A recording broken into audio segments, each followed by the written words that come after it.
Welcome back to फिल्मी loop. आज हम जिस मूवी की कहानी आपके लिए लेकर आए हैं उसका नाम है द फैमिली, जो साल 2013 में आई थी।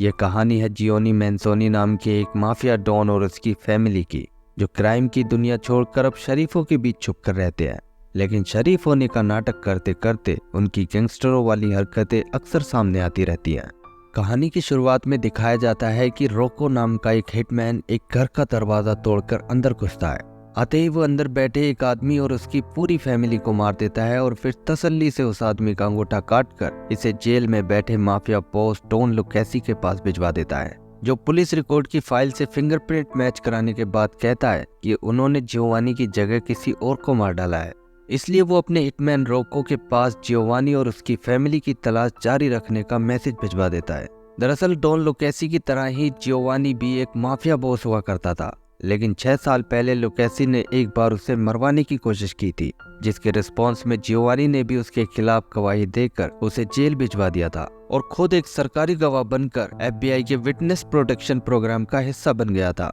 जिसके तहत उसकी और उसकी फैमिली की सेफ्टी की पूरी जिम्मेदारी FBI की है। जियोवानी की फैमिली में उसकी वाइफ मैगी, 2 बच्चे बेल और वारेन और उनका एक वफादार कुत्ता मेलविटा होते हैं, जिन्हें आज रात को USA छोड़कर फ्रांस के नॉर्मैंडी शहर में शिफ्ट किया जा रहा होता है। और आधी रात को वो सब अपने इस नए घर में पहुंच जाते हैं, जो कि एक छोटे से टाउन में होता है। अगले दिन अपने दोनों बच्चों को उनके नए स्कूल भेजकर मैगी घर का सामान खरीदने के लिए निकल जाती है, जबकि जियोवानी को घर से बाहर निकलने की इजाजत नहीं होती और इसके लिए सामने वाले मकान में से FBI के 2 एजेंट हर वक्त उस पर नजर रखते हैं। इसलिए घर पर अकेले बोर होकर वो कबाड़े में से एक टाइपराइटर ढूंढ निकालता है और इस पर अपनी पिछली क्राइम वाली जिंदगी की कहानी लिखना शुरू कर देता है कि वो अपनी डॉन वाली जिंदगी को कितना मिस कर रहा है और सरकारी गवाह बनकर वो एक पिंजरे का शेर बनकर रह गया है। थोड़ी देर लिखने के बाद वो घर के पिछले हिस्से में घूमने लगता है, जहाँ एक पड़ोसी उससे बात करने लगता है और पूछता है कि वो काम क्या करता है। जियोवानी उससे अपने आप को एक राइटर बता देता है, क्योंकि 2-4 लाइनें लिखने के बाद वो अपने आप को राइटर ही समझने लगा था।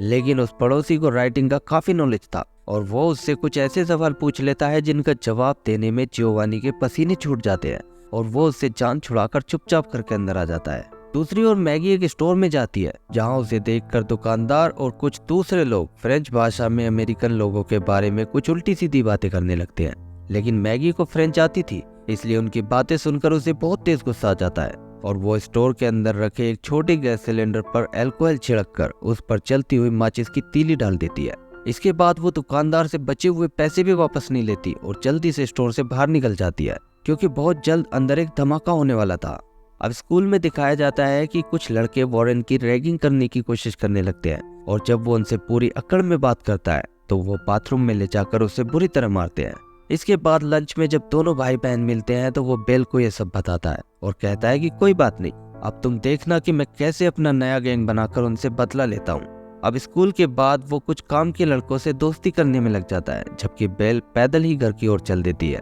रास्ते में कुछ लड़के उसे अपनी कार में लिफ्ट देने का ऑफर देते हैं तो पहले तो वो मना कर देती है, लेकिन उनके ज्यादा रिक्वेस्ट करने पर वो उनके साथ कार में बैठ जाती है, क्योंकि आज पहले दिन उसे यहाँ के रास्ते भी समझ में नहीं आ रहे थे। मगर वो लड़के उसे उसके घर छोड़ने की बजाय टाउन से बाहर एक झील के पास ले जाते हैं, जहाँ उनमें से एक लड़का गलत इरादे से उसकी ड्रेस को थोड़ा सा टच कर देता है। उसकी यह हरकत देखकर बेल मुस्कुराती है और फिर कार में से एक बैडमिंटन रैकेट निकालकर उसे इतनी बुरी तरह मारती है कि अगर रैकेट टूटता नहीं तो वो लड़का 4 कंधों पर यहाँ से जाता। इतनी कुटाई करने के बाद वो घबराए हुए दूसरे लड़कों से कहती है कि लड़कियों को फ्लावर समझाए क्या, जिन्हें पार्क में ले जाओ और जो मन में आए वो करो, अबे लड़कियों की इज्जत करना सीखो। ये कहकर वो उनकी कार को एक जगह ठोककर घर वापस आ जाती है। शाम को उनकी सिक्योरिटी में लगी FBI टीम का इंचार्ज रॉबर्ट स्टैनफील्ड घर पर आता है, जिससे जियोवानी बहुत नफरत करता था, लेकिन मजबूरी में पिछले 6 साल से वो इसे झेल रहा था। रॉबर्ट भी उसे बिल्कुल पसंद नहीं करता था, क्योंकि जियोवानी जरा सी बात पर किसी को भी मार देता था और उसकी ये आदत अभी तक नहीं गई थी, इसलिए जरा से दिनों में ही उन्हें एक जगह से दूसरी जगह शिफ्ट करना पड़ जाता था। रॉबर्ट आज उसे वार्निंग देता है कि अगर इस बार उसने कुछ ड्रामा किया तो वो पूरे 1 साल के लिए उसे घर के अंदर लॉक कर देगा। ये कहकर वो चला जाता है और अगले दिन बच्चों के स्कूल जाने के बाद मैगी जियोवानी से किसी प्लम्बर को बुलाने के लिए कहती है, क्योंकि उनके घर की पाइपलाइन में कुछ गंदा पानी आ रहा था और कई बार फोन करने के बाद भी प्लम्बर अभी तक नहीं आया था। इसके बाद वो सामने वाले मकान में से उन पर नजर रख रहे दोनों FBI एजेंट्स के पास अपनी बनाई हुई एक स्पेशल डिश लेकर जाती है और उन्हें खाने में लगाकर खुद उनकी दूरबीन से अपने पड़ोस के घरों में झांकने लगती है। इस बीच वो दूरबीन अपने घर की ओर भी घुमाती है और अपने घर में एक प्लम्बर को आते देखकर खुश हो जाती है। जियोवानी उस प्लम्बर को घर के अंदर ले जाकर पाइपलाइन दिखाने लगता है, लेकिन थोड़ी देर में ही वो उससे बुरी तरह चिढ़ जाता है, क्योंकि एक तो वो पहले ही 1 घंटा लेट आया था, ऊपर से बिना किसी बात के घर की पूरी पाइपलाइन को चेंज करने के लिए एक्स्ट्रा पैसों की डिमांड भी करने लगता है, जबकि थोड़ी देर पहले खुद उसने ही बताया था कि खराबी घर में नहीं बल्कि कहीं पीछे से है। इसलिए जियोवानी एक बेसबॉल के बैट से उसे पूरी तरह धो डालता है और उसी की गाड़ी में डालकर अस्पताल भी ले जाता है, जहां डॉक्टर को भी समझ में नहीं आता कि सीढ़ियों से गिरने से किसी की 12 हड्डियां कैसे टूट सकती हैं। इधर स्कूल में वारेन अपने मतलब के लड़कों के लिए फर्जी डॉक्यूमेंट्स बनाकर और चोरी के ड्रग्स के दम पर कुछ ही दिनों में अपना खुद का एक छोटा सा गैंग बना लेता है और एक दिन अपनी रैगिंग करने वाले लड़कों को एक जगह बुलाकर वो और उसका गैंग उनकी खूब पिटाई करता है और इस तरह वारेन उनसे अपना बदला पूरा करता है। इस बीच एक दिन बेल को हेनरी नाम का अपना एक नया टीचर पसंद आ जाता है और वो एक्स्ट्रा क्लास के बहाने से उससे अकेले में मिलने लगती है। अगले हफ्ते वो अपने सारे पड़ोसियों को घर पर एक छोटी सी बारबेक्यू पार्टी में बुलाते हैं। हालांकि जियोवानी को अपनी कहानी लिखने से ही फुर्सत नहीं थी और उसे ये पार्टी वार्टी देने का भी कोई खास शौक नहीं था, लेकिन उनका सिक्योरिटी इंचार्ज रॉबर्ट चाहता था कि इस बहाने से अगर वो अपने पड़ोसियों के साथ घुल मिल जाएंगे तो फिर किसी को उन पर शक नहीं होगा। इसलिए जियोवानी को भी पार्टी में अपने पड़ोसियों से मिलकर उनसे जान पहचान करनी पड़ती है।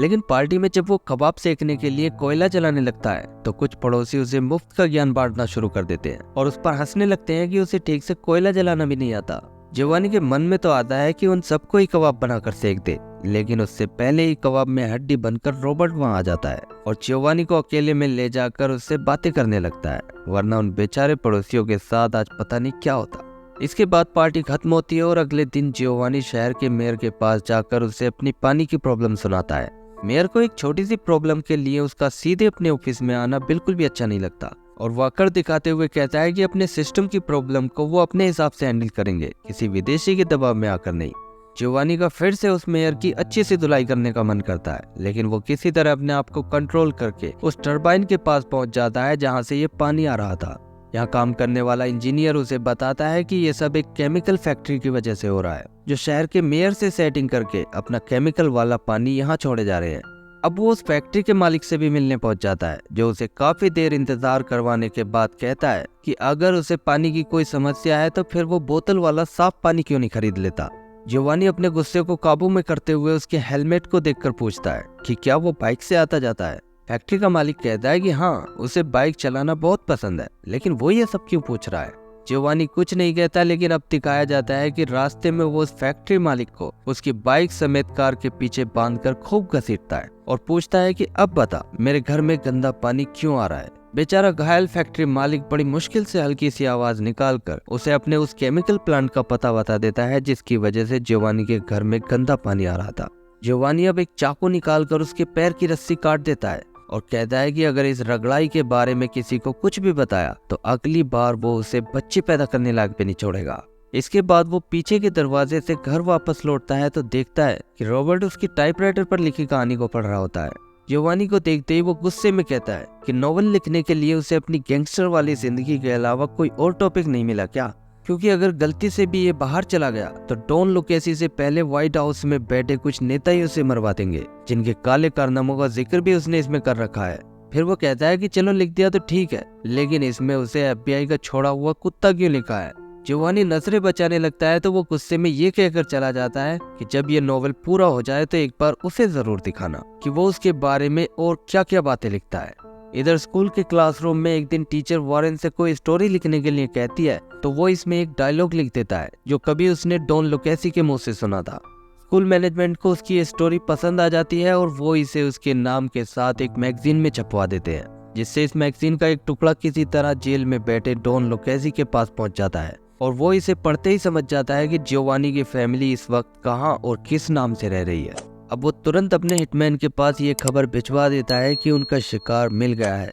एक दिन स्कूल में क्लास के बाद बेल अपने टीचर हेनरी से मिलती है और आज वो उसे अपना तन मन धन सब कुछ सौंप देती है इसके बाद शाम को घर पर डिनर के दौरान जियोवानी के पास अपने एक पड़ोसी की कॉल आती है, जो उसे कल रात को अपने फिल्म क्लब में चीफ गेस्ट के रूप में आने के लिए इनवाइट करता है, जहां वो लोग हर हफ्ते एक नई फिल्म देखकर इसके ऊपर डिबेट करते हैं। जियोवानी खुशी खुशी वहां जाने के लिए तैयार हो जाता है, लेकिन जब कॉल रिकॉर्डिंग से रॉबर्ट को ये बात पता चलती है तो वो तुरंत घर आकर इसके लिए बिल्कुल मना करता है और इसे एक स्टूपिड आइडिया बताता है, क्योंकि उसे डर था कि वहां जाकर जियोवानी अपने बारे में कोई तोप न मारने लगे, जिससे उसकी असली पहचान कहीं बाहर न चली जाए। लेकिन जियोवानी उसे भी अपने साथ चलने के लिए राजी कर लेता है, क्योंकि एक तो ये राइटर की कहानी वाली फिल्म थी, ना कि किसी गैंगस्टर की, और दूसरा वो उससे वादा करता है कि अगर वो उसके साथ चलकर फिल्म देखेगा तो अपने नोवेल में वो उसके बारे में अच्छी अच्छी बातें लिखेगा। इस बात पर रॉबर्ट मान जाता है और अब अगले दिन फिल्म क्लब जाने से पहले जियोवानी दोनों एफबीआई एजेंट्स की आंखों को चकमा देकर घर से निकल जाता है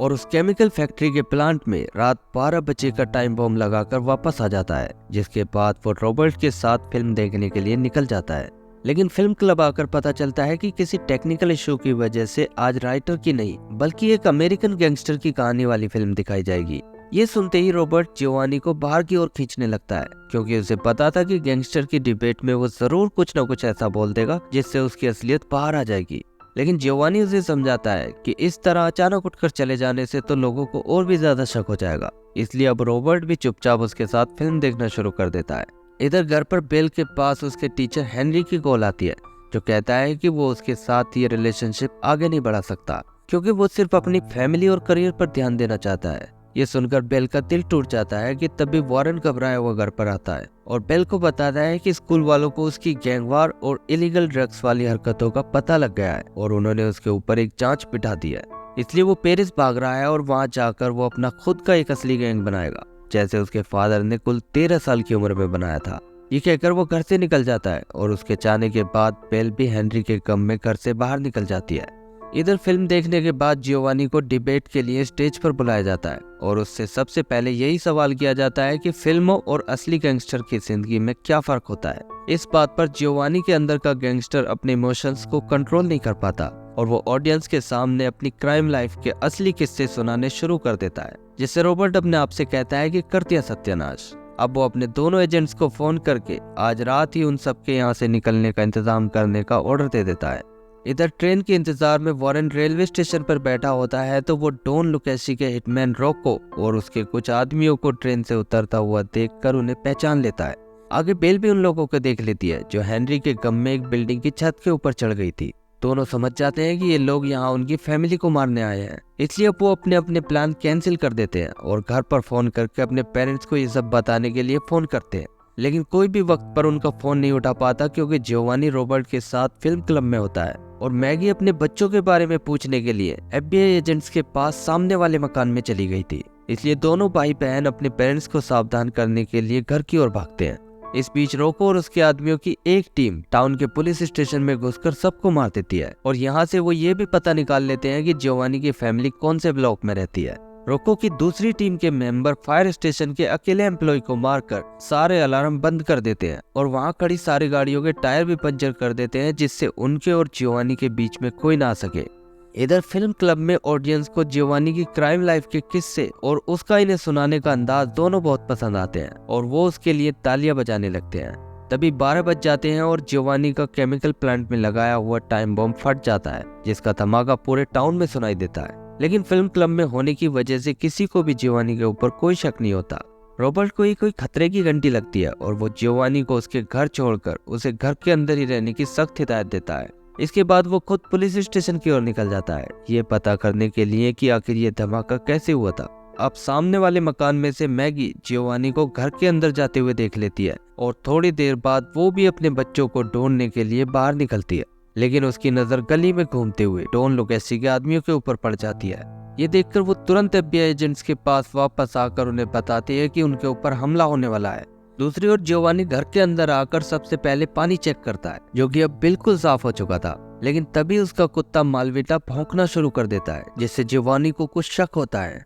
इतनी देर में रोको और उसके आदमी जियोवानी का हाउस नंबर ढूंढ निकालते हैं और रॉकेट लॉन्चर के एक ही हमले में उसके पूरे घर को उड़ा देते हैं। इसके बाद वो घर के मलबे में जियोवानी को ढूंढने लगते हैं, लेकिन यहाँ उन्हें सिर्फ उसका घायल कुत्ता मिलता है, क्योंकि उसके भौंकने से चौकन्ना होकर जियोवानी पहले ही घर के पीछे की ओर कूद गया था। अब जियोवानी को मरा समझकर एफबीआई के दोनों एजेंट्स मैगी को लेकर पीछे के दरवाजे से भागने का प्लान बनाते हैं। लेकिन जरा सा दरवाजा खोलते ही एक हिटमैन ताबड़तोड़ गोलियां बरसाकर उन दोनों एजेंट्स को मार गिराता है और इसके बाद वो अंदर आकर मैगी को भी ढूंढ लेता है। लेकिन तभी पीछे से जियोवानी वहां आकर उसे दबोच लेता है और वो हिटमैन उससे अपने आप को छुड़ाने की कोशिश करने लगता है। इतनी देर में बेल और वॉरेन भी वहां आकर उन लोगों की गाड़ियों में से गन निकाल लेते हैं और एक दीवार के पीछे से मोर्चा संभालकर उन सभी के ऊपर गोलियां चला देते हैं। जवाब में वो सारे हिटमैन एक साथ उस ओर ताबड़तोड़ गोलियां बरसाने लगते हैं, बिना इस बात का ध्यान दिए कि इस तरह उनकी गोलियां खत्म भी हो सकती हैं। अब मौका मिलते ही दोनों भाई बहन एक एक कर उनका शिकार करना शुरू कर देते हैं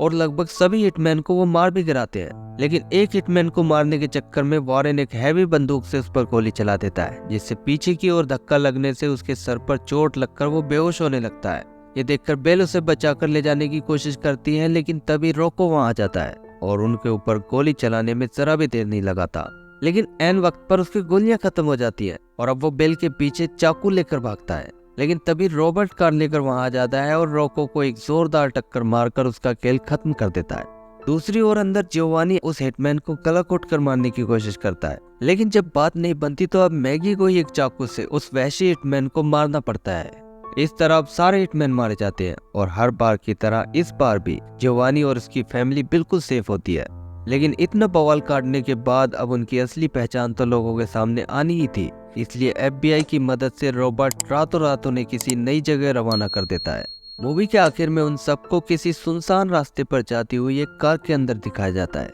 इस वक्त पूरी फैमिली बहुत परेशान और गहरे सदमे में होती है, लेकिन जियोवानी खुश था, इसलिए नहीं कि एक बार फिर से उसने मौत को धोखा दे दिया था, बल्कि इसके अलावा कई वजहों से आज का दिन उसके लिए बहुत स्पेशल था। एक तो उसकी फैमिली अब पहले से भी ज्यादा एक दूसरे के करीब आ गई थी, दूसरा उसकी वजह से अब टाउन में गंदा पानी नहीं आएगा, और तीसरा ये कि फिल्म क्लब में चीफ गेस्ट बनकर वो पहली बार लोगों को अपनी कहानी सुना पाया, भले ही चाहे ये किसी को सच लगी हो या फिल्मी। अगर उसे किसी बात का सबसे ज्यादा दुख था तो वो ये था कि अब उसे वो नॉवल शुरू से दोबारा लिखनी पड़ेगी।